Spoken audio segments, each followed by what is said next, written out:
देख रहे न्यूज 18 बिहार झारखंड और मैं आपके साथ लक्ष्मी। दिल्ली के आरके पुरम में चुनावी मंच से पीएम मोदी ने पूर्वांचल और बिहार के लोगों को साधने के लिए बड़ा बयान दिया है। पूर्वांचल के लोगों ने हमें सांसद बनाया, पूर्वांचल के लोगों ने पीएम बनाया, बिहार के लोगों को नजरअंदाज किया गया, कोरोना काल में लोगों को बाहर निकाला गया, बिहार को बजट में सौगात मिली, रोजगार के नए अवसर मिलेंगे, दिल्ली में छठ करने से रोका गया।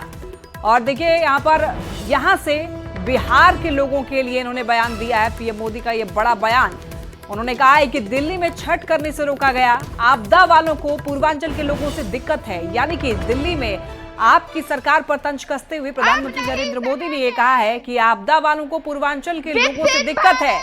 कांग्रेस ने दशकों तक बिहार को नजरअंदाज किया, जंगल राज के लोगों ने बिहार को नजरअंदाज किया। आपदा वाले बिहार को मिली सौगात से नाराज हैं और बजट में सिर्फ इसलिए नहीं कि मोदी प्रधानमंत्री है, ये इसलिए आ रहे हैं कि मोदी पूर्वांचल से सांसद बन करके आया है। पूर्वांचल के लोगों ने मुझे सांसद बनाया, पूर्वांचल के लोगों ने मुझे प्रधानमंत्री बनाया है। मैं पूर्वांचल का सांसद होने के नाते भी वित्त मंत्री निर्मला जी को धन्यवाद देता हूं कि उन्होंने बजट में पूर्वांचल का इतना ध्यान रखा है।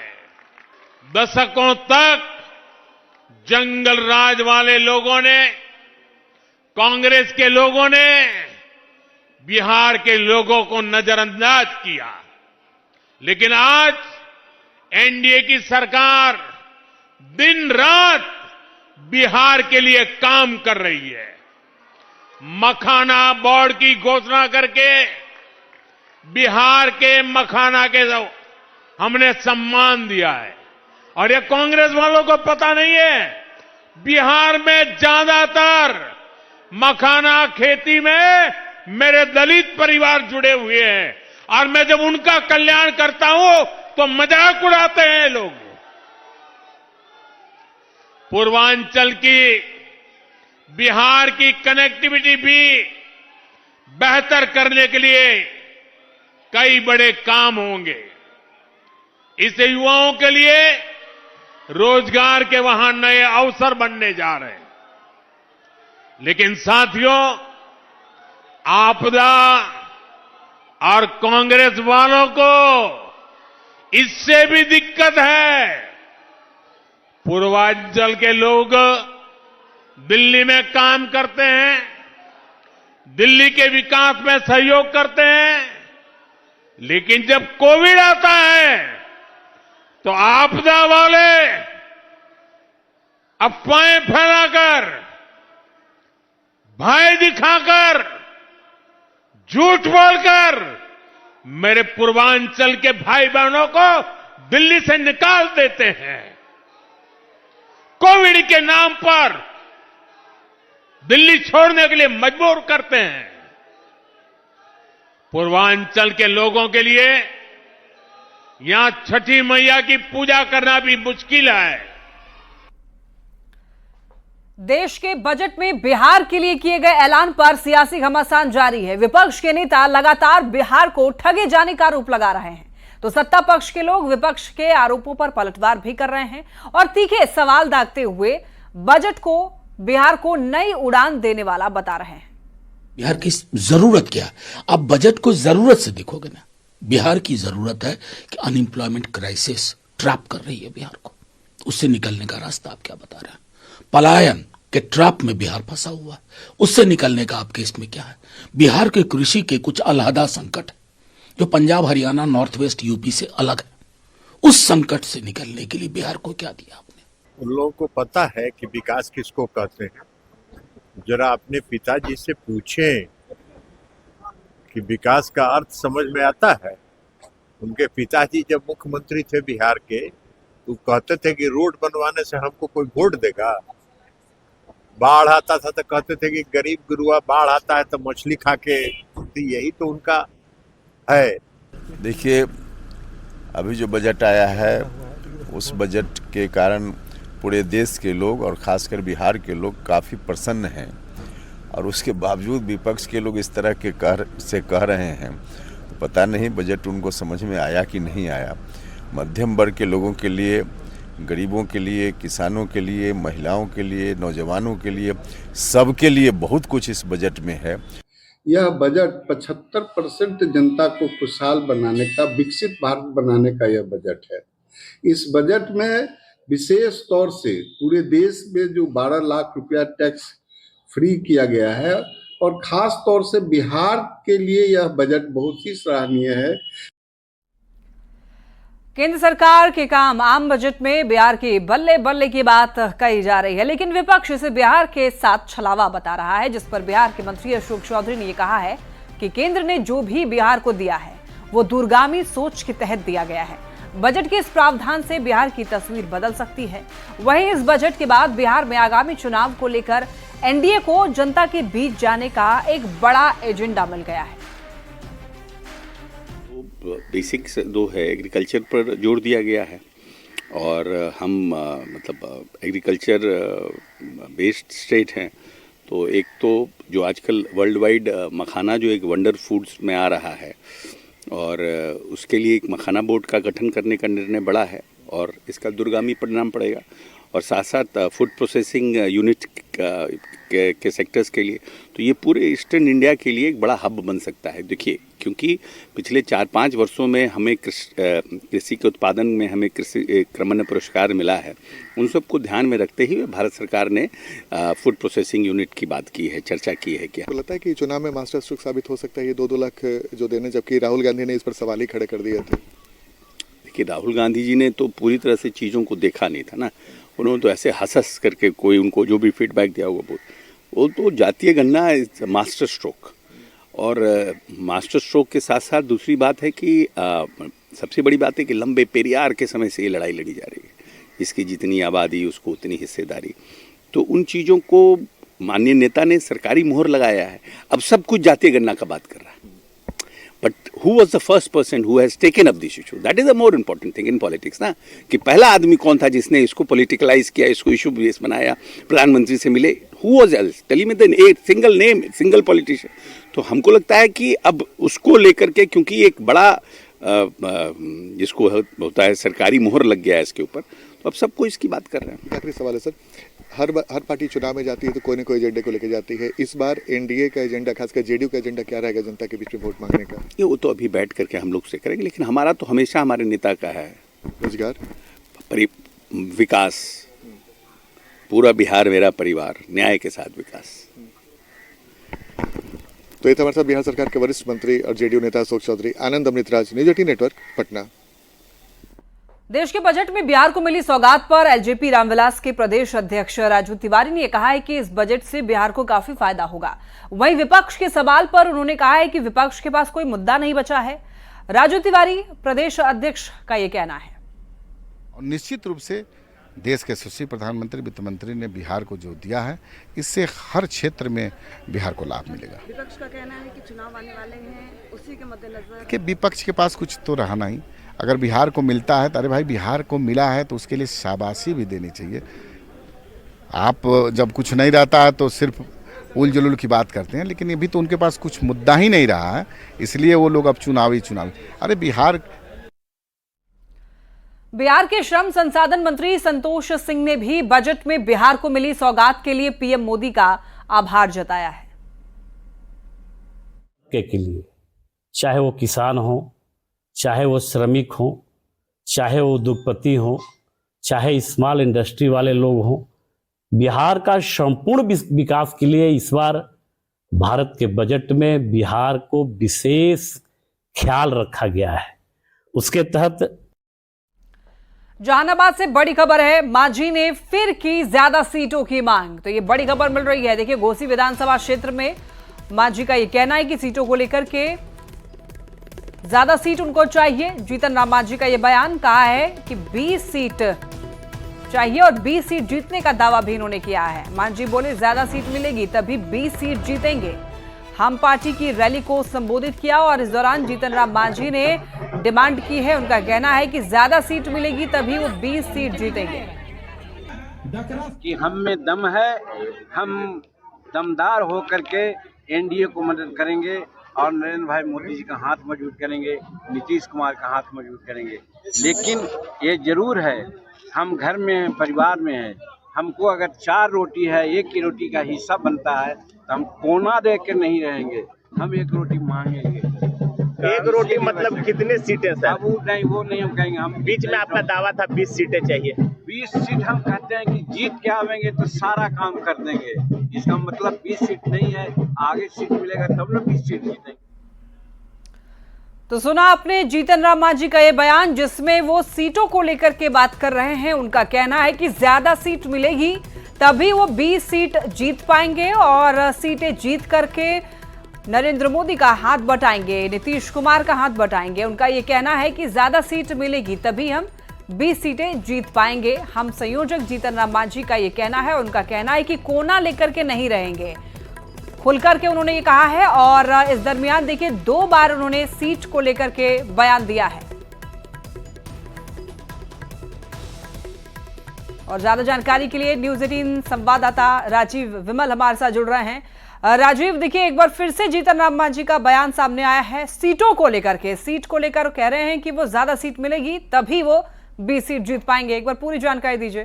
जी, जीतन राम मांझी जो है मगध इलाके में अपने पार्टी को मजबूत करने में जुटे हुए हैं और इसी दरमियान कई जगहों पर रैली की गई है। आज जहानाबाद जिले के घोसी विधानसभा क्षेत्र के घोसी खेल मैदान में ये रैली थी, जहां जब रैली के बाद उनसे सवाल किए गए तो उन्होंने कहा कि हम 20 सीट नहीं मांग रहे हैं, हमें सीटें ज्यादा चाहिए ताकि हम 20 सीट जीत सके और अपने अधूरे कार्यों को पूरा कर सके। लेकिन वहीं देखिए राजीव, उनके बातों में बगावत का भी सुर दिखाई दे रहा है। हालांकि सब डिसाइड आला कमान ही करेगा, लेकिन इसके बावजूद इनका ये कहना है कि वो कोना पकड़कर बिल्कुल भी नहीं रहेंगे, खुलकर मांग कर रहे हैं। जी बिल्कुल, और एकदम निर्भीक है। उनको ऐसा पूछा गया कि पार्टी बीजेपी और दूसरी पार्टियां जो आपकी सहयोगी हैं, उनका कहना है कि मांझी जी को जो भी बोलना है वो मंच पर बात रखनी चाहिए। तो उन्होंने कहा कि मैं दूसरी जगह कहाँ बोल रहा हूँ, मैं जो बोल रहा हूँ वो यही बोल रहा हूँ कि कई सारे काम है जो करने हैं, उसके लिए हम अपनी पार्टी को मजबूत कर रहे हैं और हम 20 सीट जीतने का दावा करते हैं, इसलिए हमें सीटें ज्यादा चाहिए। चलिए ठीक है, बहुत धन्यवाद आपका इन तमाम जानकारियों के लिए राजीव। स्वर्गीय जगदेव प्रसाद की जयंती पर पटना में एक श्रद्धांजलि सभा आयोजित की गई, जिसमें डिप्टी सीएम सम्राट चौधरी सहित कई नेताओं ने उनकी प्रतिमा पर श्रद्धांजलि दी। इस मौके पर सम्राट चौधरी ने लालू प्रसाद और तेजस्वी यादव पर निशाना साधा। केंद्रीय बजट की आलोचना पर सम्राट चौधरी ने कहा है कि लालू प्रसाद और उनका परिवार सिर्फ बिहार को लूट सकता है, इससे ज्यादा बिहार के लिए कभी कुछ नहीं किया है। ये लालू जी का परिवार कभी बिहार के लिए तो कुछ किया नहीं। यहाँ पर हम लोग आज आए हैं जगदेव बाबू की जयंती में। जगदेव बाबू ने जो नारा दिया उस पर लालू जी ने वोट लिया, किया सिर्फ अपने लिए, अपने परिवार के लिए। लालू जी या लालू जी का परिवार सिर्फ बिहार को लूट ही सकता है, अपने और अपने परिवार के लिए। सीएम नीतीश कुमार की प्रगति यात्रा का कारवां आज बांका पहुंचा, जहां पर रजौन के बाबरचक में सीएम ने करोड़ों की योजना की सौगात दी। सीएम ने यहां पर 362 करोड़ की 175 योजना का शिलान्यास और उद्घाटन किया। इस दौरान सीएम ने राज्य के पहले सम्राट माफ कीजिएगा और बता दें आपको कि इससे पहले सीएम ने इस दौरान राज्य के पहले स्मार्ट विलेज का भी उद्घाटन किया और विकास कार्यों का जायजा भी लिया। मुख्यमंत्री ने इस दौरान जीविका दीदियों से भी संवाद किया। वहां पहुंचे हैं, यहाँ पे प्राथमिक विद्यालय जो है कि ये पूरा नया स्मार्ट गांव बसाया गया है और यही नीतीश कुमार के सरकार की खासियत है कि ग्रामीण क्षेत्रों की सूरत बदल रही है। आज गांव के दूरस्थ इलाके में सारी सुविधाओं से युक्त एक नया बसावट बनाया गया है। और क्या इसी तरह की बसावट और शहरों में और जिलों में भी? बिल्कुल, देखिए महादलित विकास मिशन के तहत ये है। ललित नारायण मिश्रा इंस्टीट्यूट में वार्षिकोत्सव कार्यक्रम का आयोजन किया गया, जिसमें छात्र छात्राओं ने मनमोहक कार्यक्रम की प्रस्तुति दी। गणेश वंदना के साथ शिव तांडव स्तुति पर नृत्य पेश कर सभी का मन मोह लिया।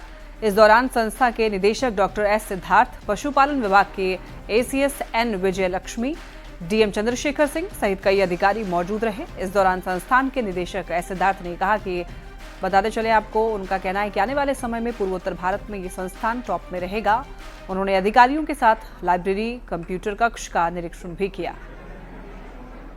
ग्लोबलाइजेशन है, उसके अनुरूप इन मैनेजमेंट इंस्टीट्यूट्स को भी परिवर्तन करने की आवश्यकता है और सारे कोर्सेज का भी परिवर्तन। और इसी आलोक में हम लोगों ने एलन मिश्रा के जितने भी कोर्सेज हैं उनको हम लोगों ने चेंज किया, मॉडिफाई किया। और यही कारण है कि आज जो ईस्टर्न इंडिया के टॉप 15 बिजनेस स्कूल्स में LNMI ने अपना स्थान प्राप्त किया है। और टाइम्स बिजनेस स्कूल सर्वे ने जो लास्ट किया है, तो हम लोग top 15 business schools in eastern India हम लोग हुए हैं। गोपालगंज में टाइल्स व्यवसायी की दुकान पर हुए हमले के विरोध में व्यवसायियों ने बाजार में दुकानें बंद कर दी हैं और नाराज कारोबारी पुलिस की मुस्तैदी पर सवाल उठा रहे हैं और व्यवसायियों की सुरक्षा की मांग कर रहे हैं। कारोबारियों का कहना है कि आए दिन हो रही ऐसी घटना से व्यवसायी दहशत में है। गोपालगंज के मीरगंज में लगातार व्यवसायियों पर हो रहे हमले के विरोध में आज व्यवसायियों ने बाजार की दुकानें बंद कर दी है। ये मीरगंज की तस्वीर है और आप तस्वीरों में देख सकते हैं कि मीरगंज में टाइल्स व्यवसायी नयन प्रसाद को गोली मारने के बाद और जो आर्मी के जवान थे सतेंद्र सिंह की हत्या के बाद से बाजार की दुकानें बंद हो गई है। और बाजार में इस वक्त जो लोग हैं वो काफ़ी आक्रोशित है, क्योंकि मीरगंज में लगातार ये आपराधिक वारदात हो रही है और इस वारदात से लोग खौफजदा है, दहशत में है। कब कौन व्यवसायी अपराधियों का शिकार हो जाएगा, इस वजह से लोग जो है दहशत में है। इन लोगों से ही बात करेंगे, क्या वजह है कि लगातार मीरगंज में आपराधिक घटनाएं हो रही हैं? प्रशासनिक कमजोर है, प्रशासनिक कमजोरी है, कोई दिन खाली नहीं जा रहा है, रोज हो रहा है, रोज हो रहा है। तो अब तो दहशत बनी हुई है, पूरा दहशत बनी हुई है, सब दुकान बंद है। व्यापक सुरक्षा व्यवस्था होना चाहिए, सुरक्षा मिलनी चाहिए। तो दिन दहाड़े वारदात हो जा रही है, तो हर जगह कम से कम पुलिस को तो रहना चाहिए। पुलिस देखिए, अभी 1 घंटे पहले हमको जानकारी हुआ है कि हमारे काफ़ी निकटतम संबंधी भी हैं, इनको गोली से मार दिया गया है। तो अभी हमारी डीएसपी साहब से मुलाकात हुई है, बात हुई है।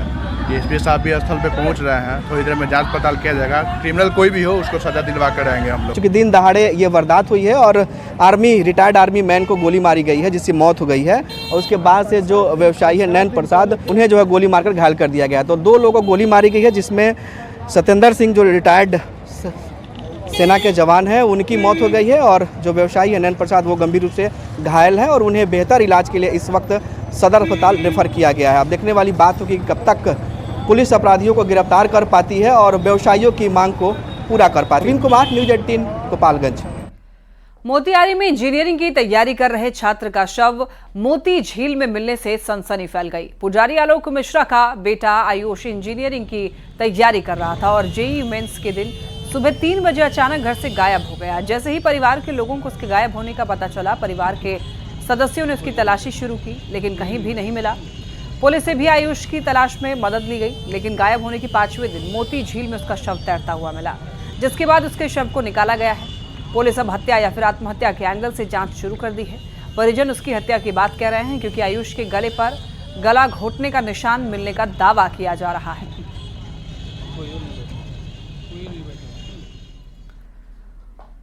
पूर्णिया के कस्बा में एक सरकारी शिक्षिका के बंधक बनाकर मारपीट मामले में कार्रवाई हुई है। कस्बा थाना में मकान मालिक श्रवण शाह, उनके केयरटेकर अनिल यादव और उनकी पत्नी और बेटे सहित 5 लोगों पर प्राथमिकी दर्ज हुई है।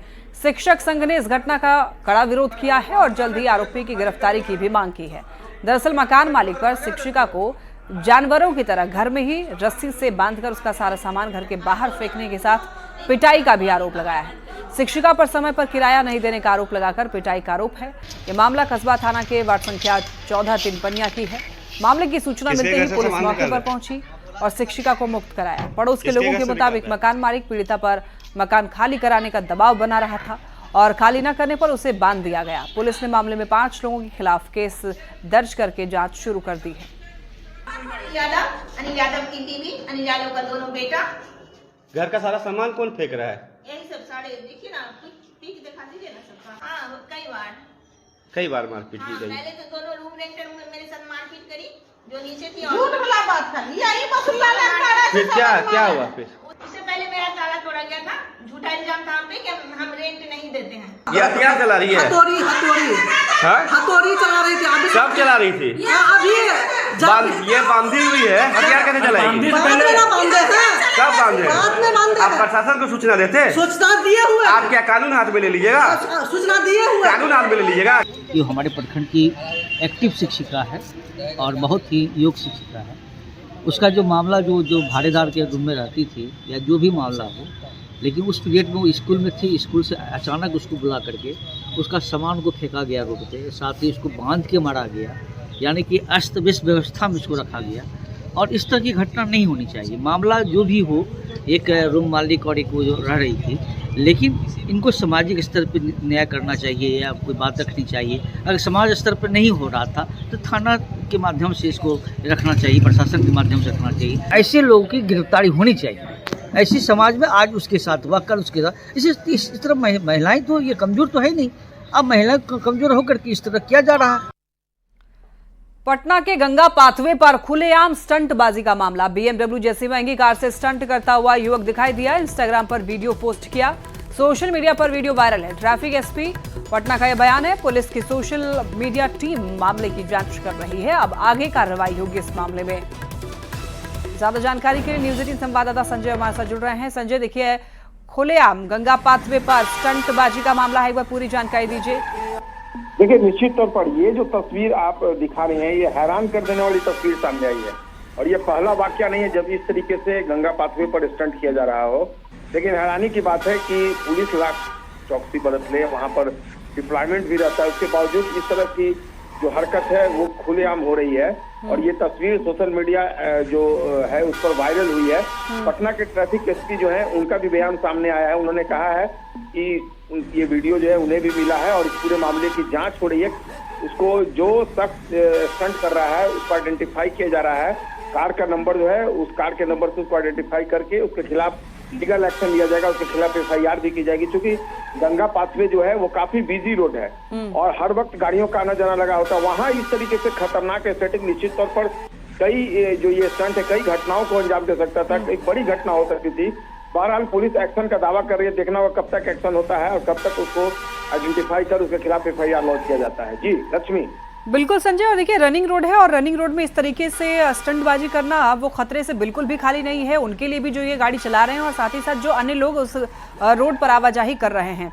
और देखिए, इस तरीके के जो मामले हैं स्टंटबाजी का वो लगातार सामने आता है। तो ऐसे में ट्रैफिक पुलिस को लोगों को जागरूक करने के लिए क्या कदम उठाया जा रहा है ट्रैफिक पुलिस की तरफ से? देखिए, ऐसा नहीं है कि ट्रैफिक पुलिस जो है वो जागरूक नहीं करती है, एक्शन नहीं लिया जाता। मैं आपको बता दूं कि कुछ दिन पहले की बात है, जब मुख्यमंत्री नीतीश कुमार उस रास्ते से गुजर रहे थे, इसी दौरान कई गाड़ियों में थार जो गाड़ियां होती है उसमें 4-5 लोग वहां पर रफ ड्राइविंग कर रहे थे और रेसिंग कर रहे थे। इसी दौरान पुलिस के जो CM का काफिला है उसमें तमाम अधिकारी चल रहे थे। उन्होंने इस तस्वीर को देखा तो हैरान रह गए और एक बड़ा एक्शन लिया गया था और उसके बाद ये तस्वीर सामने आई है। बहरहाल देखना होगा, अब कार्रवाई होगी, निश्चित तौर पर कार्रवाई होगी। कई बार कार्रवाई हुई है, लेकिन अब तक जो है तस्वीर जो सामने आती थी वो बाइकर्स की आती थी। इस तरीके से कार से स्टंटबाजी निश्चित तौर पर। बिल्कुल, बहुत धन्यवाद आपका इन तमाम जानकारियों के लिए संजय। और इसी के साथ इस बुलेटिन में इतना ही। तमाम खबरों के लिए आप देखते रहिए न्यूज़ 18।